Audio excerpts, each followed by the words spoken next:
Greeting, beloved Princeton United Methodist Church community. It's Pastor Jenny here with an update for you, and I'm reading today from Hebrews chapter 12, verse 1.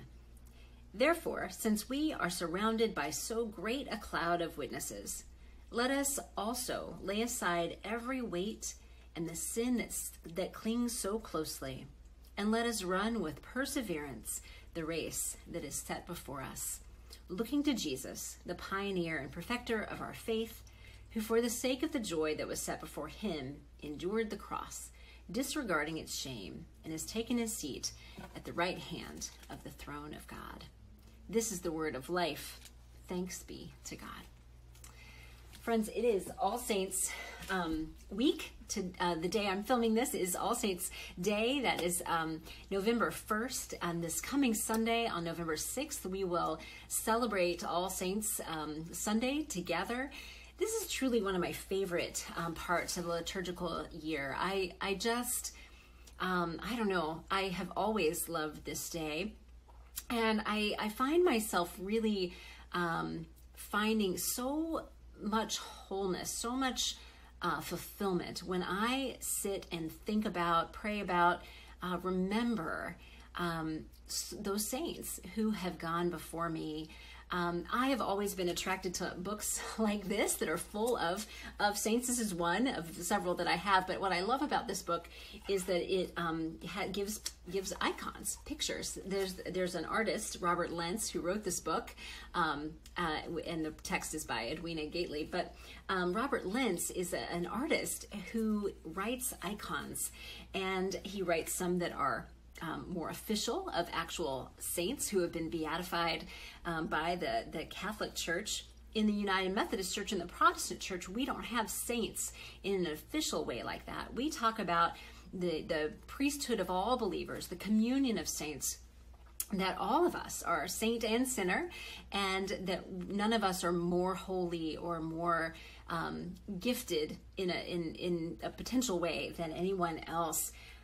Though we certainly do point to people who have been important to us or who have exemplified some part of faith for us in particular ways. So I want to show you a few pictures in here, a few of these things, because I truly hope that you will do at least some bit of this exercise for yourself this week.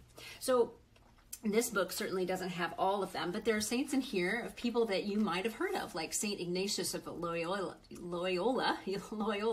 who continues to teach me to pray. Of course, he lived in the 16th century, so I've only received him through others down the road, but I continue to learn from Ignatius how to pray, how to be with God, how to be in relationship with God.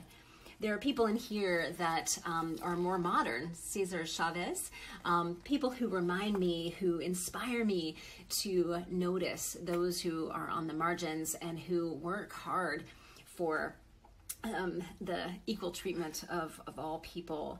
There are people in here like Albert Einstein, who wasn't even a Christian, but he is somebody who still inspires me to imagine, to be in awe and wonder of the universe and expand the way I understand all of God's good creation.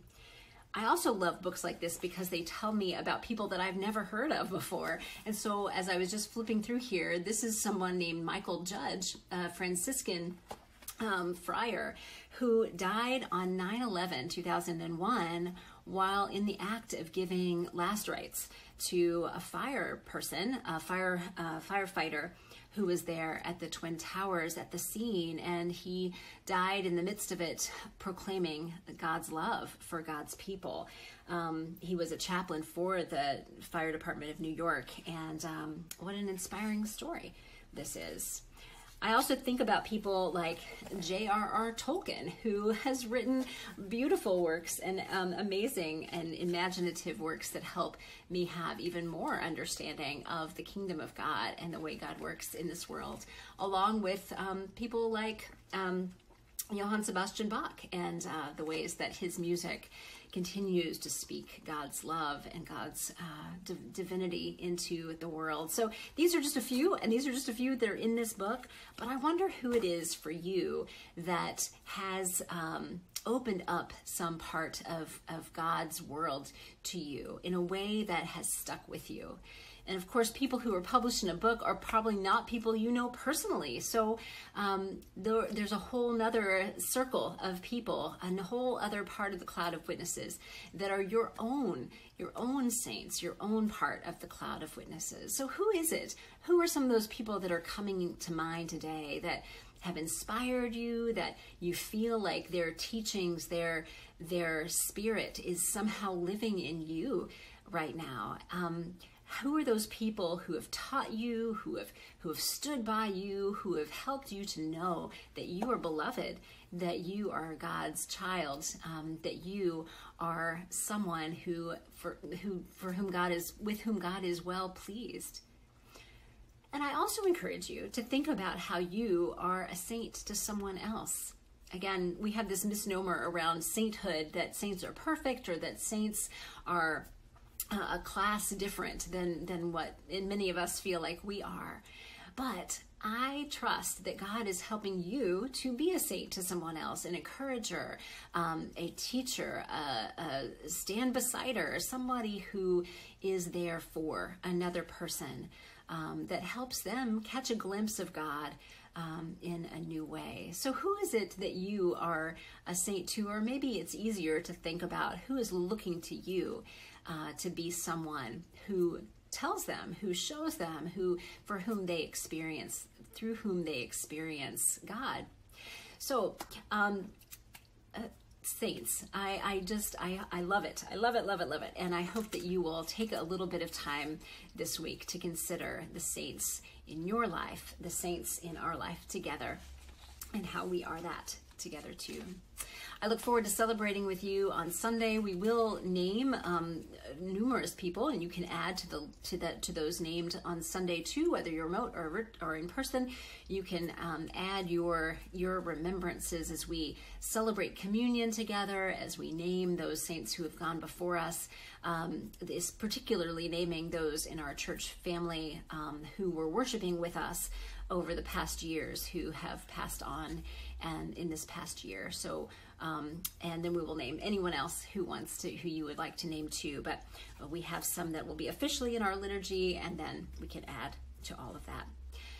I look forward to it as always. It's Communion Sunday this week. We are celebrating United Methodist Student Sunday, which is a special offering that we take. Our communion offering this month will be for United Methodist Student Day, so we encourage you to give through that. That is one of our 6 United Methodist offerings that we take each year. That money goes to the big pool of all the United Methodist churches around the world who participate in this offering, and it goes to fund scholarships for United Methodist students who are seeking undergraduate and graduate education, who are leaders, the hope is that they become leaders, United Methodist faith leaders, Wesleyan faith leaders out in our world. So I encourage you to give. I also know I'm so grateful for all of you who participated already in Pledge Sunday and our pledge season. It's just, I can't tell you how helpful it is first to know and to celebrate all the partners that this church has, all the people who are excited about the community that this church offers, about the vision that is before us, and are saying, yes, we want to help make this happen. We are part of this, and this is our church family. Thank you to all of you who have already made that commitment financially with us. I encourage you to do this. So if you haven't already, if you have questions about any of this, if you're not sure what it means to pledge, if you've never done it before, if you're not sure what it goes for, then please let us know, and we'd love to have a conversation with you about it. You can also find a whole lot of information on our website, on our giving page. It's all linked in this email. with you. I want to point out again that we have a newsletter dedicated to the idea of helping you know something of where the money that you give goes to. Remember too, we have a very generous matching offer for you all for increased and new pledges this year, up to quadrupling the impact of what you are willing to give over this next year. There's also a pledge card that's in print and also a version that's online.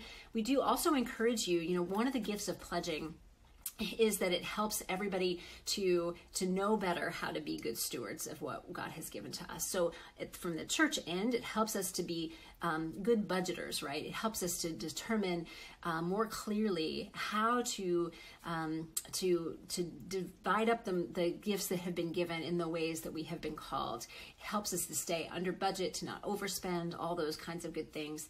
But it also for us who pledge. So I do this as well. I pledge. Our family does.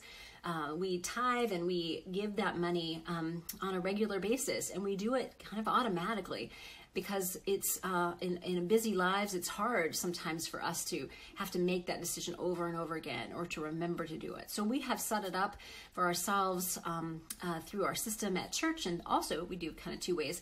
Through our bank, we send a check each week through our bank, and then we also have an automatic withdrawal from through the church system too that helps us to give, and we don't have to think about it as much, although we still are aware of what good it does around us and through the church. So lots of other things to offer you in this email, and I hope that you are well. I hope that you, as you continue to see yourself as a saint and to see those others around you as saints, that you too do remember that you are beloved, that you are enough because God is enough, and that you were created for joy, and that you were created to help others experience joy as well. So friends, I look forward to worshiping with you on Sunday and or whenever it is that you worship these days. Peace and blessings to you.